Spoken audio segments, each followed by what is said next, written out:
e a gente tem também um outro convidado que sempre participa aqui da programação, os telejornais e programas da Jovem Pan, professor de Relações Internacionais da Universidade Federal Fluminense, também cientista, pesquisador da Universidade de Harvard, o Vitélio Brustolin, a quem agradeço demais pela participação mais uma vez aqui na programação da Jovem Pan. Vitélio, seja muito bem-vindo. Boa noite, Daniel. Boa noite a todos. Obrigado pelo convite. Vitélio, 8º dia de conflito no Oriente Médio. Estamos observando nos últimos dias uma intensificação dos ataques do Irã, ainda que se tenha uma dúvida em relação ao poderio bélico, né? Mas alvos civis em Israel sendo atingidos pelos artefatos iranianos, principalmente chamou a atenção no dia de ontem um hospital na cidade de Beersheba, o Hospital Soroka, anteontem, salvo engano, mas as expectativas para a notícia que deve chegar dos Estados Unidos nos próximos dias em relação à decisão que será tomada por Donald Trump sobre a possibilidade de entrada ou não dos Estados Unidos nessa guerra. Enfim, queria pedir uma reflexão para a gente abrir essa entrevista sobre o atual momento da guerra e as perspectivas caso os Estados Unidos entrem ou não nesse conflito. Daniel, existe uma tentativa agora de nós analistas de tentarmos entender quantos mísseis balísticos com alcance suficiente para atingir a cidade de Israel o Irã ainda tem. São mísseis que têm alcance de 1.300 a 2.000 quilômetros. A inteligência de Israel afirmava há 2 dias que o Irã tinha ainda por volta de 1.200 desses. Então hoje a nossa estimativa é de que restaram em torno de 1.000. Israel vem atacando os lançadores desses mísseis, conseguiu destruir 2/3 dos lançadores. O Irã tem usado uma tática diferente daquela que usava no início da guerra. No início, chegou a lançar 150 mísseis ao mesmo tempo para sobrecarregar a defesa antiaérea de Israel. Agora lança de 10 a 15 por vez e esconde os lançadores que estavam sendo alvejados. Então faz uma tática de disparar e esconder rapidamente os lançadores para não serem alvejados. Por outro lado, a defesa aérea de Israel, os mísseis de defesa antiaérea, a estimativa é que possam durar mais de 9 a 11 dias. Israel tem uma vantagem, porque pode receber mais defesa antiaérea dos Estados Unidos em caso de emergência. O Irã, porém, não tem possibilidade de reposição desses mísseis balísticos no curto, médio prazo. O Irã ainda tem outros mísseis, tem mísseis, por exemplo, mísseis de cruzeiro, que ao invés de levarem de 10 a 12 minutos para atravessar aquela região e alvejar Israel, vão levar 1h30. Então seriam mais fáceis, em tese, de serem abatidos pela defesa antiaérea. E o Irã ainda tem drones. Mas esse prazo do Trump, vou encerrar com isso, tem sido lido como um cálculo do quanto o Irã vai conseguir resistir contra-atacando Israel, atacando cidades, atacando civis, e do quanto os Estados Unidos podem esperar, porque, veja, o Trump costuma usar essa frase, né, em a couple of weeks, né, em até 2 semanas, e ele diz até 2 semanas, não quer dizer que a resposta vai sair exatamente daqui 2 semanas. Ele pode simplesmente dar uma resposta e ajudar Israel diretamente no conflito e dizer que não tinha dado um prazo de 2 semanas no total, mas de que poderia ser até esse prazo. Ou seja, também pode ser uma forma de tirar o Irã de guarda, né? Fazer com que o Irã não esteja esperando um ataque iminente e aí sim os Estados Unidos fazerem alguma ação pontual, Daniel. Professor de Relações Internacionais, Vitélio Brustolin, conversando ao vivo com a gente aqui na Jovem Pan. Vitélio, vou pedir licença, os nossos comentaristas também vão participar dessa conversa. O próximo a perguntar é o Roberto Mota. Professor, como o senhor avalia o posicionamento dos outros países árabes da região em relação a esse conflito? Boa noite, Roberto. Olha, pergunta interessante, porque nas 2 vezes que o Irã atacou Israel no ano passado, alguns países ajudaram a barrar os mísseis do Irã e drones, né? Então, por exemplo, a Arábia Saudita e a Jordânia ajudaram a interceptar mísseis do Irã. A Turquia se posiciona abertamente contra Israel. Isso tem sido usado pelo Erdogan há muito tempo.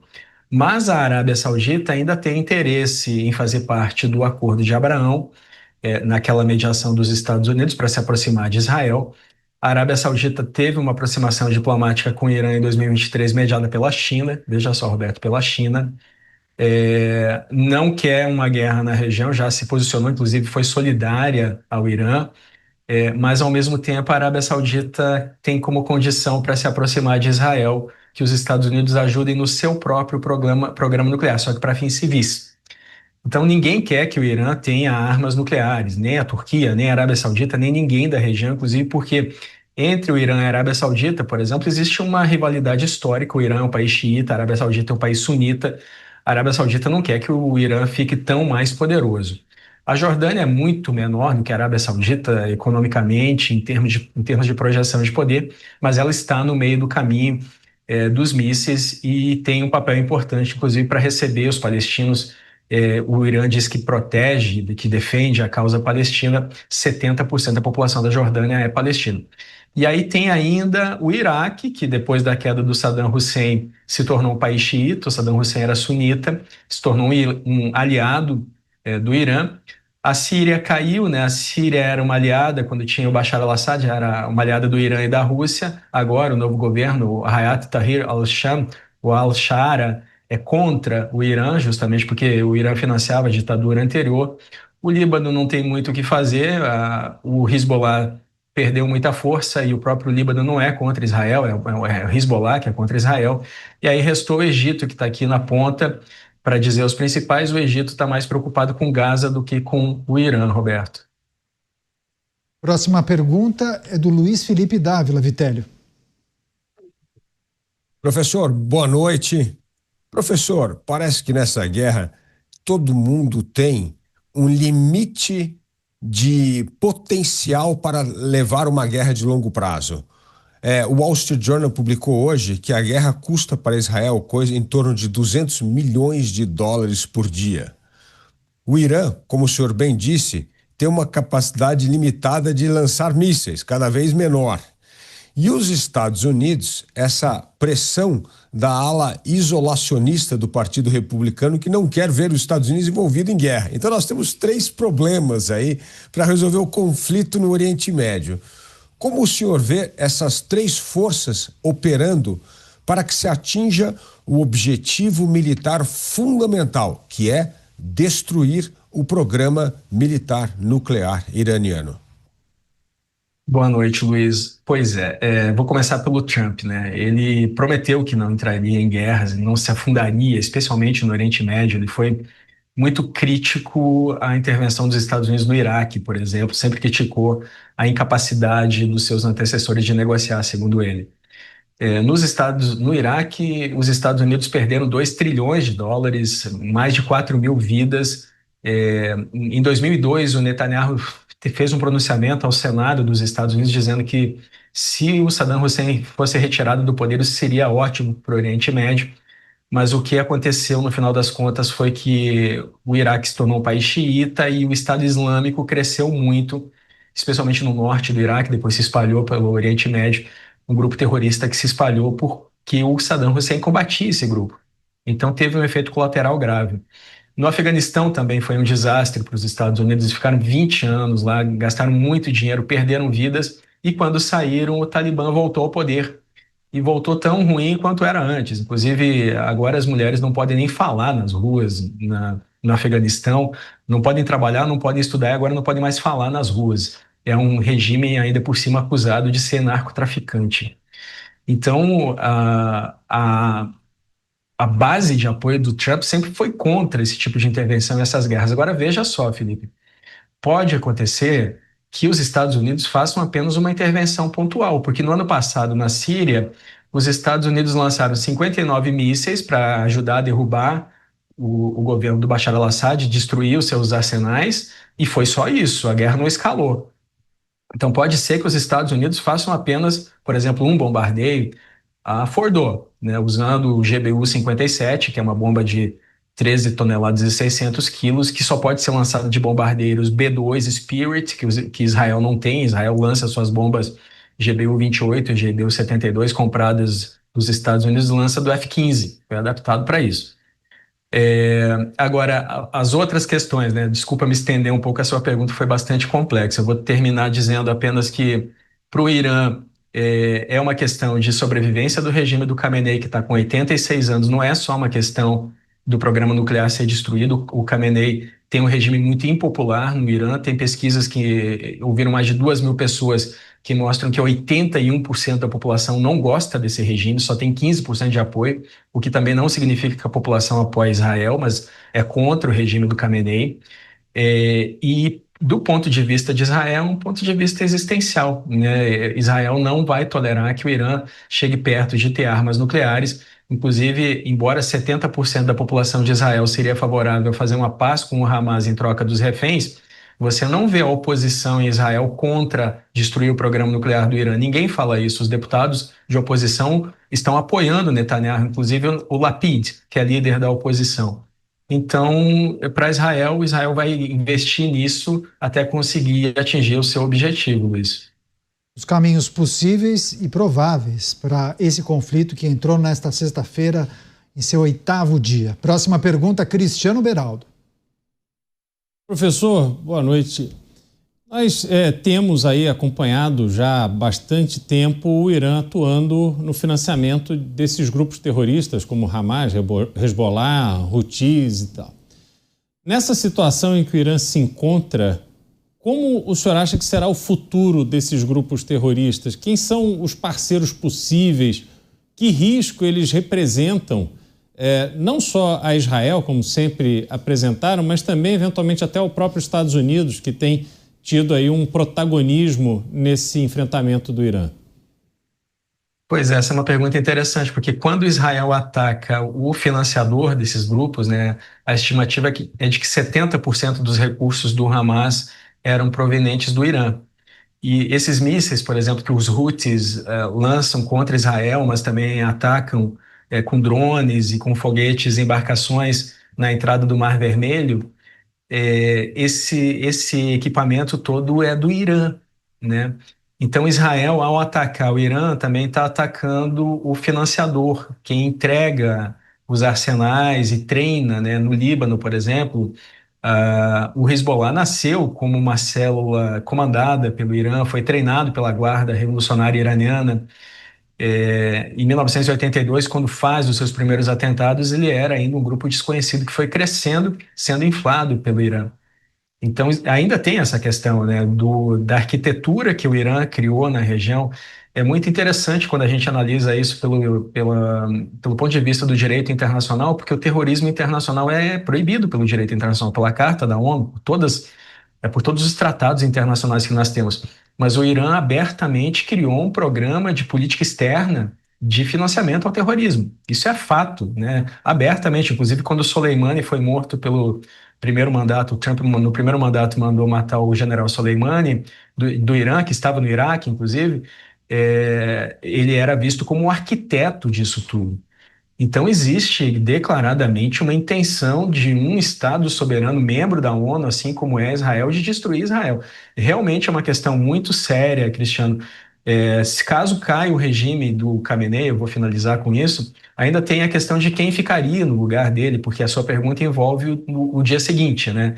Porque o Khamenei é responsável por essa política externa, mas a Guarda Revolucionária Islâmica, que provavelmente seria quem tomaria o poder, seguiria na mesma linha e provavelmente tentaria ainda usar o terrorismo como instrumento de destruição de Israel, já que se essa guerra terminar com uma derrota do Irã, os mísseis serão muito reduzidos, o programa nuclear vai acabar, então o que vai restar ao Irã será ainda o terrorismo internacional, Cristiano. Agora, professor, nós temos acompanhado aqui muitas projeções e exercícios que são feitos por analistas internacionais que acabam elencando quais seriam possíveis consequências para o mundo caso os Estados Unidos decidissem entrar de fato nesse conflito. E aí há muitas possibilidades, né? O Irã buscaria uma saída diplomática, os Estados Unidos matariam Khamenei, haveria deposição do regime, falam no fechamento do Estreito de Hormuz. Escutei inclusive uma entrevista contigo que você tratou dessa questão. Enfim, aí teve esse alerta feito por Vladimir Putin no dia de hoje sobre uma preocupação que ele tem com a possibilidade do mundo caminhar para uma terceira guerra. E aí algumas pessoas fazem essa reflexão. Bom, se os Estados Unidos entram do lado de Israel, será que haveria também uma coalizão de outros países do lado do Irã? Queria que você trouxesse suas percepções sobre essa tese de muitas pessoas e analistas de que estaríamos próximos de uma terceira guerra. Pois é, Daniel. O Putin falar em terceira guerra mundial, sendo que ele ameaça usar bombas atômicas semana sim, semana não, até chega a soar sarcástico, né? Eu vou fazer uma comparação com a Segunda Guerra. A Segunda Guerra não começa como uma guerra mundial, evidentemente. Ela começa com guerras regionais. A Alemanha nazista projetando poder sobre a Europa. E aí, em 41, o Hitler trai o Stalin, porque eles eram aliados. Em 39, dividiram a Polônia e boa parte da Europa. Fizeram um pacto de não agressão. Em 41, o Hitler trai o Stalin e começa a marchar sobre a União Soviética. O Japão imperial projetava poder sobre a Ásia-Pacífico e sobre a China. E a Itália do Mussolini projetava poder sobre o mar Mediterrâneo e a Etiópia. Num dado momento, os três perceberam que tinham interesses em comum e formaram o eixo. Nesse momento, as parcerias são muito mais próximas. Já existe uma parceria estratégica entre China e Rússia, entre Rússia e Coreia do Norte, que inclusive enviou 15 mil soldados para lutar em Kursk, que está mandando mais 5 mil agora para reconstruir. Entre a Rússia e a Venezuela, que assinaram uma parceria estratégica há poucos meses. Entre a Rússia e o Irã fornece os drones Shahed, que a Rússia usa para atacar a Ucrânia, ou fornecia, pelo menos até agora. Esse deve ser um dos efeitos colaterais para a Rússia dessa guerra. Já existe um eixo formado, só que veja só, Daniel, esse eixo não prevê que os países vão se ajudar em caso de guerra. É por isso que nós não vemos a Rússia ajudando diretamente o Irã nesse momento. E veja que a Rússia assinou um tratado, assinou um pacto com o Irã em 17 de janeiro desse ano, logo antes da posse do Trump. Mas o pacto não prevê defesa mútua. Então, embora haja já um eixo formado, esse eixo não está pronto para uma guerra mundial. E caso a Rússia tente ajudar mais diretamente o Irã nesse caso, os Estados Unidos podem simplesmente, como moeda de troca, ajudar mais a Ucrânia na guerra contra a Rússia, que já tem 3 anos e 4 meses. Dificilmente, é muito improvável que a Rússia vai conseguir fazer alguma coisa pelo Irã. A Rússia perdeu a Armênia há pouco tempo. A Armênia perdeu uma guerra contra o Azerbaijão. A Armênia é membro da Organização do Tratado de Segurança Coletiva, que é a organização que a Rússia criou para fazer frente à OTAN. Foi criada apenas 6 meses depois da dissolução da União Soviética, quando acabou o Pacto de Varsóvia. Mesmo a Armênia, que está ali perto da Rússia, a Rússia não ajudou. Imagina o Irã lá no Oriente Médio, a Rússia já não conseguiu ajudar o Bashar al-Assad, que caiu na Síria depois de décadas de ditadura. Então, muito provavelmente não vai ser por conta desse conflito entre Israel e o Irã que nós teremos a Terceira Guerra Mundial. É mais possível e mais provável que isso que o Putin está fazendo faça que a corrida armamentista na Europa acelere, já está acelerando, com 800 bilhões de euros investidos, e gere uma guerra maior para a humanidade do que essa entre Israel e o Irã, Daniel. Informações e análises importantes, né? As perspectivas para essa guerra no Oriente Médio. Mais uma pergunta agora do Roberto Mota.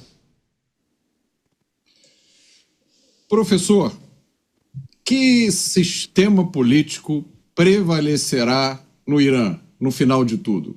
Existe alguma esperança do Irã ter algum regime no estilo capitalista, democrático, liberal, ocidental?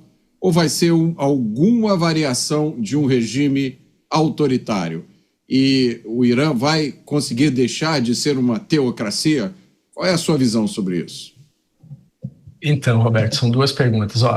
Primeiro, o Irã já foi uma democracia, né? Até 1953, o Irã era uma democracia. E aí, o que aconteceu? Os britânicos exploravam o petróleo do Irã e exploravam sem dar direito nenhum ao Irã. Então, o Irã resolveu que ia cortar isso, que não aceitaria que a riqueza do seu subsolo fosse escoada por outro país. No final dessa negociação, o Irã até ofereceu metade do petróleo para os britânicos, eles não aceitaram. E aí os britânicos e os americanos deram um golpe, ajudaram a dar um golpe no Irã, entrou no poder uma monarquia, né? O Shah, né? O Shah Pahlavi. Shah em persa, né? Significa rei. E essa monarquia do Reza Pahlavi ficou no poder até 1979. Só que a gente lembra do Irã, as mulheres de biquíni, o Irã mais liberal, que era da monarquia do Pahlavi, só que era uma monarquia também sanguinária, né? E era uma monarquia muito corrupta. Então as pessoas odiavam aquele governo. E tanto é que quando chega a Revolução Islâmica de 79, que é a Revolução dos Ayatollahs, primeiro o Khomeini e a partir de 79, depois a partir de 89 o Khamenei, há uma comemoração pelos Ayatollahs. Só que esse regime dos Ayatollahs vai ficando cada vez mais impopular. Ele é lido atualmente como um regime que não lida bem com a economia. As sanções aplicadas ao Irã atrasam muito o Irã, é o segundo país mais sancionado do mundo, só fica atrás da Rússia. A Rússia tem 24 mil sanções, o Irã tem mais de 5 mil. Então a população não gosta do regime. O regime também mata por questões. Aquela jovem Masha Amini, ela tinha um pouco do cabelo para fora do véu. A polícia dos costumes matou ela a pauladas. E aí, Roberto, as pessoas foram às ruas protestar e mais 500 pessoas foram mortas pelo regime por protestar. Imagina, uma coisa absurda, né? E agora, veja só, voltar à democracia que havia antes de 53 seria muito difícil. Nem os Estados Unidos, nem ninguém conseguiu impor uma democracia ao Iraque, por exemplo, ou ao Afeganistão. Então, seria muito difícil restituir. Provavelmente, se o regime dos ayatollahs cair, quem deve assumir o poder é uma espécie de governo militarista. Talvez não seja mais uma teocracia, e sim um regime militar. E provavelmente esse governo seria comandado pela Guarda Revolucionária Islâmica, que é quem manda nas Forças Armadas do país. São mais de 120 mil integrantes nessa guarda. Provavelmente eles tomariam o poder, Roberto. E suas últimas informações e também as análises necessárias sobre essa guerra no Oriente Médio. Mais uma questão agora com o Luiz Felipe Dávila. Você, Dávila.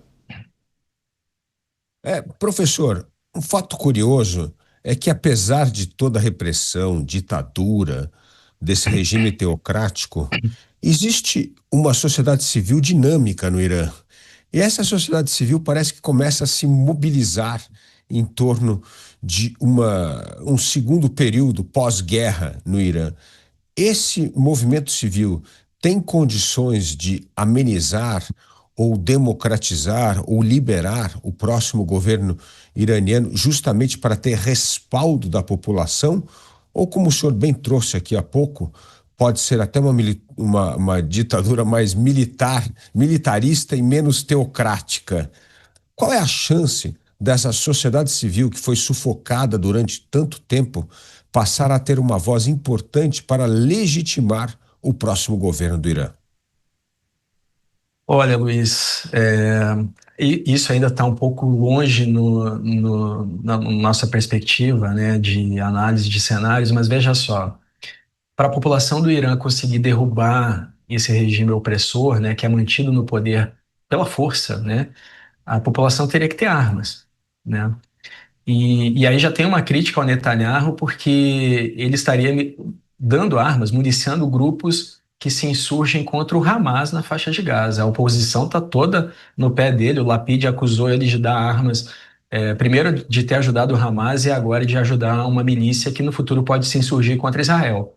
Então imagina como é que seria para esses países, Israel, Estados Unidos, ajudar a população a derrubar as forças armadas. Geraria uma guerra civil dentro do Irã e ainda por cima uma população que não é simpática a Israel, né? No passado até era, no regime do Shah, o Irã foi um dos primeiros países a reconhecer Israel como Estado soberano, era um aliado dos Estados Unidos, mas a população não é simpática a Israel nem ao Netanyahu. Então, imaginar que essa população que poderia derrubar o regime, depois de derrubar, seria democrática, faria um governo democrático, ainda por cima aliado dos seus antigos aliados, isso é muito distante das análises que a gente tem feito. Infelizmente, o cenário realista não é positivo.